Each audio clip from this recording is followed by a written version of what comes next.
Olá, boa noite. Um problema crônico do país. A ocupação de terrenos em áreas de risco continua causando tragédias.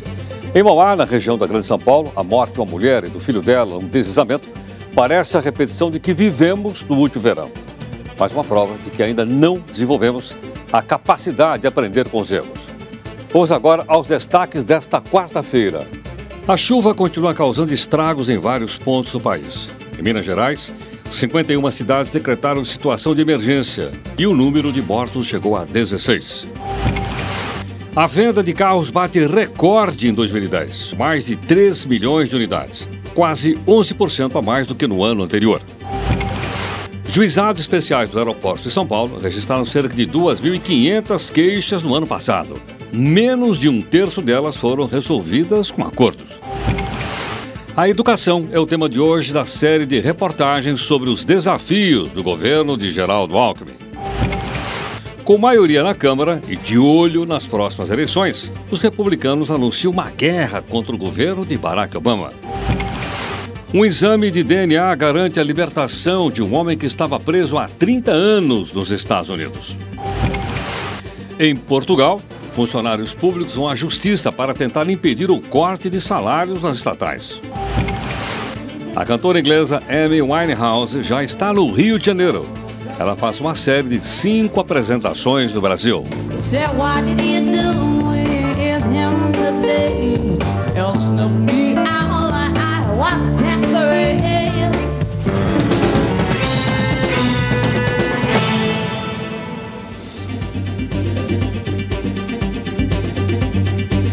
E o nosso convidado hoje aqui no Jornal da Cultura é o poeta e roteirista Paulo Lins. Paulo, boa noite. Obrigado aqui pela participação conosco no Jornal da Cultura, Paulo. Eu que agradeço. Bom, vamos aqui a mais uma informação, Paulo. Mais um dia de muita chuva e alagamentos na capital paulista. Depois de uma tarde com forte calor, São Paulo iniciou uma noite aí coberta por nuvens que se transformaram numa grande tempestade. O céu literalmente desabou sobre a zona sul e oeste de São Paulo. Um temporal caiu sobre diversos pontos da cidade. Ruas de vários bairros, como Butantã, Pinheiros e Morumbi, alagaram. Na Lapa, os alagamentos provocaram atrasos nas partidas e chegadas de ônibus e dos trens da CPTM. A forte chuva também atingiu partes da Zona Norte e da região central paulistana.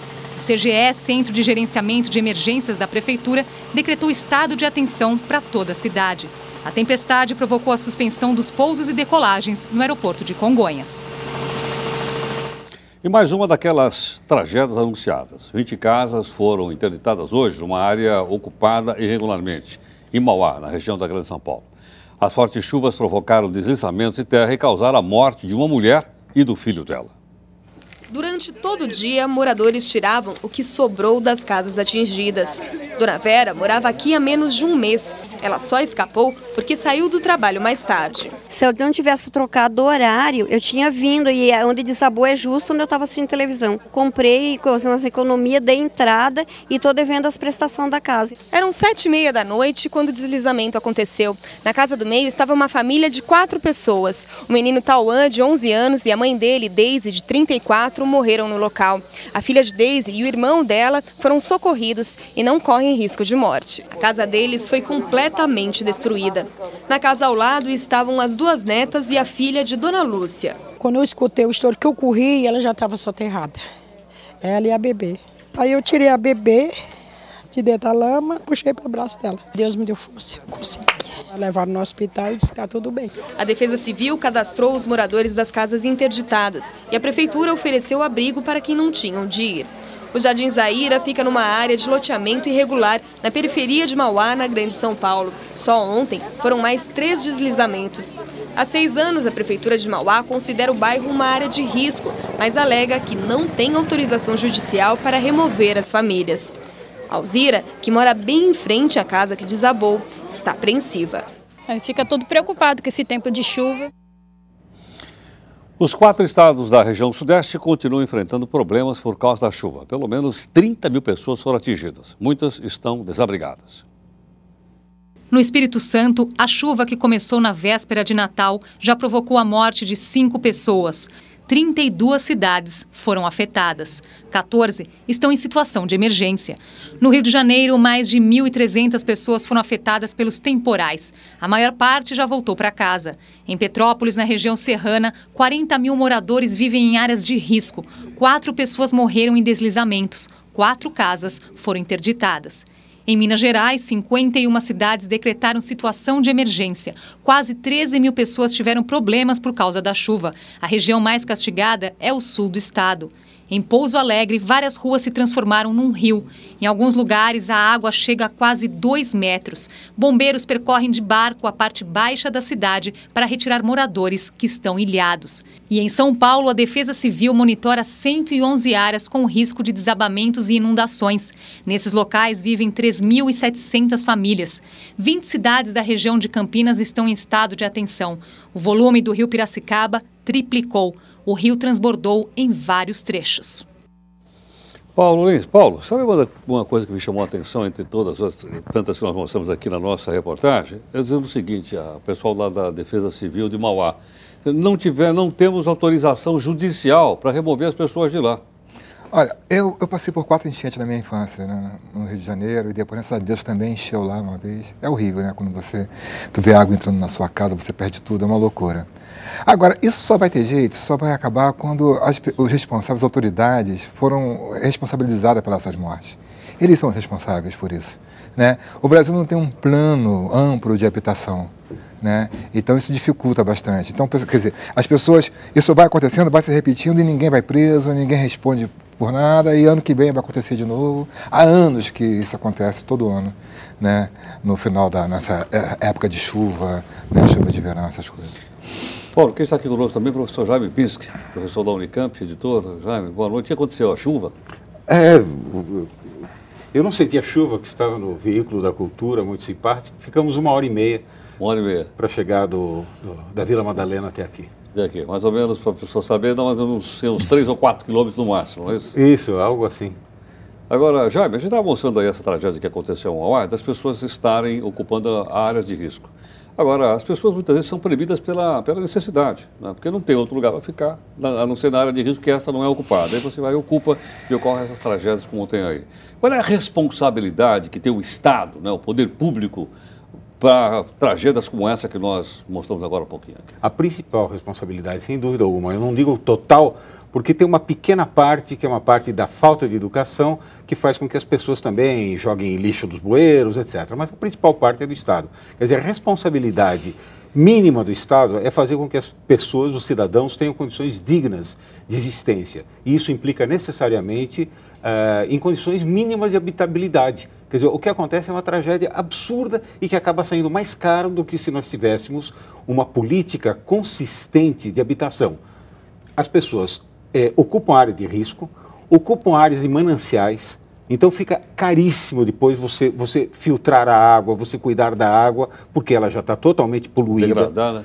Depois você tem que fazer, você urbaniza pela metade essas regiões, então elas não ficam nem completamente urbanizadas e bem urbanizadas e nem abandonadas totalmente. Quer dizer, evidentemente, seria uma coisa muito mais consistente se o Estado fizesse, e eu espero que faça agora, tanto juntando município, Estado e o Poder Federal, uma política consistente de habitação. Sem isso, o Brasil realmente continua um país de terceiro mundo e nossos sonhos de primeiro mundo não serão realizados. Ô, Paulo, você lembra daquela tragédia que teve em Niterói ou não? É o Bumba, lá, Morro do Bumba, eu passei por lá agora. Não é aquela região lá? É, Morro do Bumba. Morro do Bumba? O Morro do Bumba. Que era o que? Um lixão que estava... Era um lixão em cima do lugar, de um aterro sanitário. Né? E com a chuva caiu tudo, morreu. E está lá até hoje, ainda não foi. Tem pessoas morando ainda nessa região. Na mesma região de risco, onde ocorreu a tragédia do ano passado. Eu passei por lá agora, entre o Natal e o Ano Novo. Né? Agora, uma coisa das enchentes, quando enche sua casa, eu era criança, eu me lembro que você não sabe que vai acontecer. Assim, de repente, a água entra, entende? É uma coisa muito rápida. a água sobe rapidamente, enche rapidamente, né? Eu me lembro quando começava assim, o verão, já antes de toda tarde, a gente já botava, minha mãe botava os móveis para cima, ia tirando, botava o sofá, botava a geladeira para cima, ia calçando, mas às vezes entrava água e levava tudo, acabava. Era muito rápido. Muito rápido. Todo ano, praticamente, tinha que comprar um fogão novo, uma geladeira nova, uma cama nova. Sempre acontecia.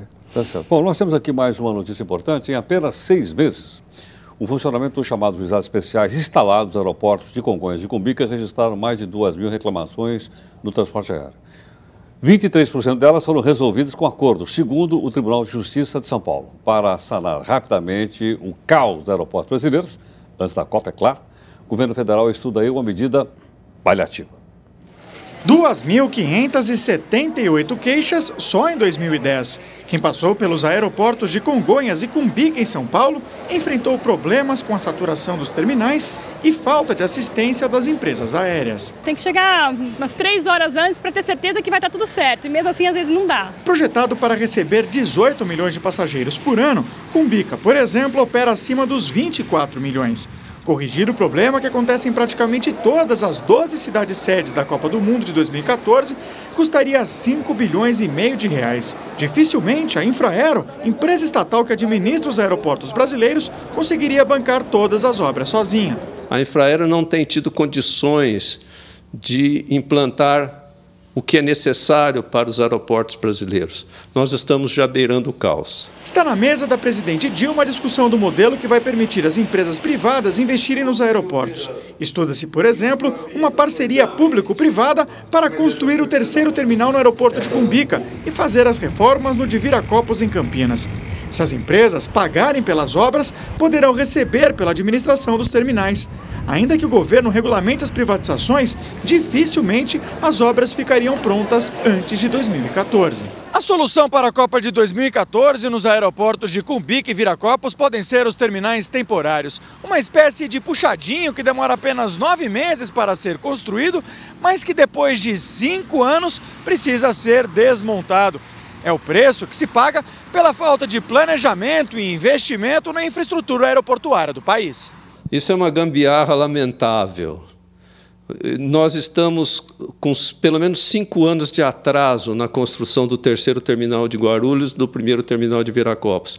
E agora vem falar em coisas provisórias. Este economista, especialista em privatizações, defende o modelo de concessão. O problema realmente é você deixar esse pessoal privado somente com filé, como eles falam, né? Mas, na verdade, você precisaria realmente envolver eles com um osso, que são aeroportos de menor movimento. Uma forma de você fazer isso é você criar um pacote de aeroportos, onde você teria um aeroporto mais movimentado e outros aí menos movimentados, e o pessoal compraria ou entraria num leilão para adquirir o direito de operar esses aeroportos. Ô, Jaime, faz tempo que eu não ouvi a palavra gambiarra. Foi o que o nosso entrevistado ali usou, você viu, Lance? E muito bem aplicado, Muito bem aplicado, você acha? Muito bem aplicado. Quer dizer, ele fala claramente. Nós temos no Brasil, entre outros, mas eu diria que 3 problemas assim, fundamentais, vitais, sem os quais dificilmente nós vamos conseguir atingir algumas metas que nossos sonhos mais ousados às vezes nos levam a achar que chegaremos. Sem nenhuma ordem, o primeiro é educação.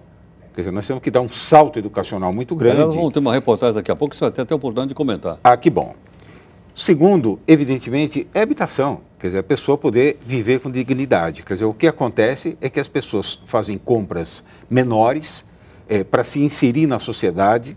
Elas acham que ter um bom celular, ter uma roupinha boa, ter eventualmente até um carro pago em 5 anos, etc. e tal, é a forma delas se inserirem na sociedade de consumo. E acabam pagando aluguel, acabam não tendo habitação decente, etc. e tal. E eu estou falando, inclusive, dessa famosa classe C ascendente, D ascendente, que virou C, etc. e tal. Quer dizer, o problema de habitação não está resolvido. Está muito mal resolvido. As nossas cidades são extremamente feias, né? Que me desculpem, mas essa é a verdade, mal construídas, mal pensadas, mal planejadas. E o terceiro problema de infraestrutura em geral. Onde entra o aeroporto? Claro, aeroporto, porto, estradas Quer dizer, você saindo do estado de São Paulo, e nem em todo o estado de São Paulo você tem estradas boas, mas saindo do estado de São Paulo é muito difícil encontrar estradas com boa qualidade. Isso faz com que o custo do Brasil aumente de uma forma enorme. Quer dizer, entre a produção e o consumo, né, o produto vai ter um custo elevadíssimo, um custo absurdo, estradas esburacadas, asfalto que é aplicado meio ano depois já está esburacado, etc. Então, são problemas fundamentais. O transporte um pouco do modo geral, né? Aqui em São Paulo, por exemplo, o sistema de ônibus aqui, né, é horrível. A pessoa fica 3, 4 horas dentro de um ônibus, o ônibus demora a passar, né? O metrô termina meia-noite, não tem metrô a noite toda. Né? Então, a infraestrutura talvez seja mais necessária agora, tão como a educação, né? Tão com a educação. Mas a gente precisa, né, do sistema, por exemplo, você tem que ir... Hoje, né, está viajando mais pessoas de avião do que de ônibus. Mas passa a ficar caro, né? Continua caro, porque você tem que pegar um táxi no aeroporto. Não tem um sistema de transporte, né, que passe por dentro dos aeroportos, não tem metrô, não tem nada. Entende? Só no Brasil acontece isso. Agora, Paulo, você viu daquela confusão, você viaja muito. Você já perdeu mala em voo, não, em avião? Você chegou num ponto, a sua mala foi para o outro, não? Não, nunca aconteceu isso. Que sorte, hein? Dei sorte. Tem muita gente que vai, inclusive, nesse juizado especial para reclamar isso. O cidadão chega lá no aeroporto e a mala dele, ele chegou para São Paulo e a mala foi para Porto Alegre. Aí ele vai nesse juizado especial para reclamar. E, aliás, também foi uma surpresa para mim que o número foi muito baixo de acordo realizado. Quer dizer, o juizado existe exatamente para fazer um acordo, né? Para fazer uma mediação. Aí chega lá, a companhia diz, eu não vou pagar, e você vai ter que entrar na justiça para poder pegar a sua mala de volta. Agora, com o Brasil crescendo do jeito que está crescendo, né, 5%, 6%, vai ter que investir em infraestrutura de qualquer jeito, não tem como, né? Atrasado, mas vai ter que investir. Vai ter que fazer a gambiarra, que não vai ter jeito, não vai ter tempo de construir aeroportos agora, mas tem que construir. Faz a gambiarra, mas começa a construção. Isso que deve ser feito. Tá certo. Vamos então aqui para outra informação importante, é que a Petrobras fez uma oferta de compra de 32% da empresa petrolífera Galp de Portugal. O valor da transação é calculado em uns 4 bilhões e 600 milhões de dólares. A companhia portuguesa já é associada à Petrobras em operações de exploração de petróleo no litoral brasileiro. E as vendas de automóveis e outros veículos em 2010 foram maiores da história do nosso país. Nunca tanto se vendeu tanto. Segundo a Associação dos Revendedores, elas ultrapassaram 3 milhões e 200 mil unidades. Nesta concessionária, o movimento é grande. O gerente explica que um dos fatores que continuam atraindo o consumidor é a possibilidade de financiamento a longo prazo, sem entrada, mesmo depois das restrições impostas pelo Banco Central. Os bancos comerciais, eles aumentaram as suas taxas, só que a montadora, junto com a concessionária, estão bancando junto ao banco da montadora essas taxas. E essa foi a rotina da indústria automotiva durante todo o ano passado. As vendas de automóveis em dezembro bateram um recorde histórico e consolidaram 2010 como o ano de melhor desempenho da indústria automotiva em todos os tempos. No mês passado, foram comercializados 361 mil automóveis e no ano, as vendas chegaram a 3.329.000. O crescimento em comparação com 2009 foi de 10,63%. Se levarmos em conta a comercialização total do setor, chegamos ao número de 5.318.000 veículos, entre carros, motos, caminhões e ônibus, quase 12% a mais do que em 2009. O maior crescimento foi registrado nas vendas de caminhões, que atingiram quase 158 mil unidades, 44,43% a mais do que em 2009. Para a Fenabrave, é uma prova de confiança dos setores de transporte industrial, agrícola e de minérios no crescimento da economia brasileira nos próximos anos. Se ela tem certeza de que aquele investimento que ela vai pagar em 7 anos, que é o financiamento do caminhão, se ela tem certeza de que ela tem transporte, tem frete para isso, ela compra, senão ela não vai comprar. Para este ano, a expectativa é de um crescimento menor, de 5,2%, mas considerado animador pelos revendedores. O que nós entendemos que é muito melhor para a economia, muito melhor para o setor, porque você pode prever o crescimento e esse crescimento aconteça sem traumas. Onde é que nós vamos botar todos esses carros? Esse é um crescimento falso. Falso? Quando você vende trator, né, e caminhão, aí sim, você está, né, você vê crescimento, a credibilidade, né, no avanço do país, no crescimento econômico. Agora, carro, você vender tanto carro assim, movimento a economia, é interessante, mas a construção, o que interessa mesmo é investir em transporte público, em ferrovias. Sim, e não no transporte individual, como nós estamos fazendo. É uma loucura. Isso mas tem todo mundo não sonha em ter um carrinho, eu passo na minha rua... Tem um carrinho, eu vou comprar um carrinho agora, você fica bravo? Pô? Eu olho assim na minha rua, às vezes a rua está engarrafada, tá um monte de carro atrás do outro e ninguém andando a pé, entendeu? Então, assim, fica engarrafando, poluindo, né? E se tiver transporte público é muito melhor. Ninguém vai querer andar de carro se você tiver um bom sistema de metrô, de transporte, né, de ônibus. Né? É falso. Bom, você teve um exemplo agora na vinda para cá, né, Jaime? Foi extremamente sufocante, quer dizer, uma sensação horrorosa, um congestionamento, tudo parado, as pessoas egoístas, né, atravancando os faróis, quer dizer, a atitude que as pessoas têm. Agora, o problema é que dificilmente você vai conseguir tirar isso de um momento para outro, esse hábito, eu diria assim, esse quase vício do transporte individual, porque é um problema do status também. Aquela coisa do indivíduo que consegue comprar um celular, depois ele quer um celular mais novo. Eu me lembro perfeitamente quando fui credenciar um celular que minha filha não queria mais usar e eu fui credenciar para mim, que era suficiente para o meu uso, né?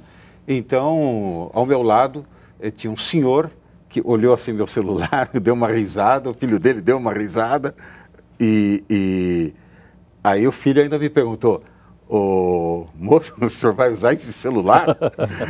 Quer dizer, achando... Também era aquele tijolão enorme, não? Não tanto, mas é aquele flip assim, que andou na moda uns 8, 10 anos atrás. E funciona perfeitamente bem. Não vou dizer a marca para não virar propaganda, né?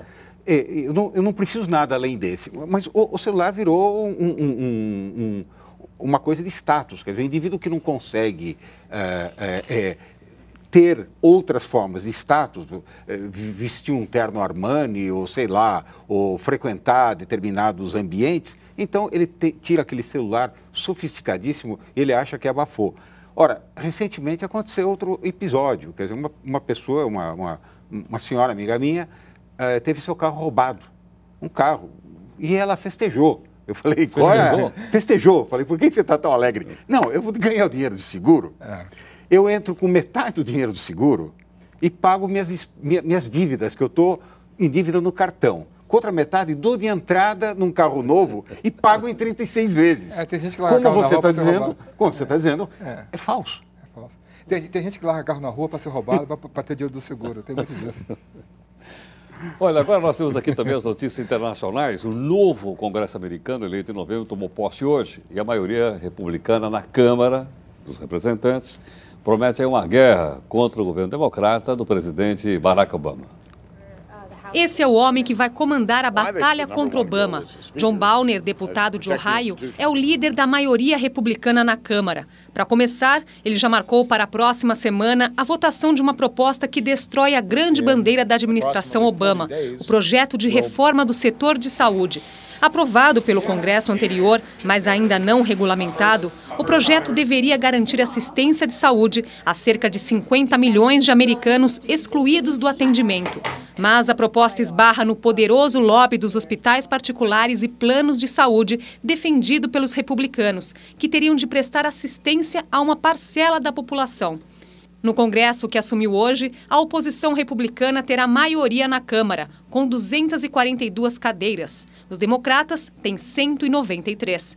No Senado, os republicanos perdem por pouco, 47 cadeiras a 53, incluindo 2 independentes que costumam votar com os democratas. Mesmo com a queda nos índices de desemprego e o início da retomada do crescimento econômico, a oposição promete infernizar a vida de Obama nos 2 últimos anos do mandato. O objetivo é provocar o desgaste do governo e tentar retomar o poder em 2012. E ainda nos Estados Unidos, um exame de DNA garante a libertação de um homem que ficou 30 anos preso numa penitenciária do Texas. Cornélio Dupré Jr. foi libertado hoje depois que um teste de DNA comprovou sua inocência num caso de assalto e estupro. A família vai acionar o governo para tentar reparar o dano causado. Dupré sempre se declarou inocente. Nos últimos 10 anos, só no estado do Texas, 41 presos foram libertados com base em exames de DNA. Ô Paulo, já pensou se fosse pena de morte? Como é que ia se reparar uma coisa como essa? Ele não ia ganhar esses 3 milhões? São 3 milhões? 3 milhões que está pedindo. E talvez se ele estivesse livre também não ganharia esse dinheiro, né? Pois é, exatamente. Perder a liberdade, mas foi reparado. Ainda bem que foi reparado, né? Agora, se fosse... Ainda bem que no Brasil não tem pena de morte. Pena de morte é uma coisa que você não tem como reparar, né? Se fosse pena de morte, não teria jeito, né? A família receberia alguma coisa e tal. E também não teria como provar, né? Não poderia fazer o exame de DNA. Agora, já você acha que o presidente Barack Obama vai mesmo passar por maus pedaços lá com essa nova composição da Câmara dos Deputados deles lá, com maioria republicana? Vai.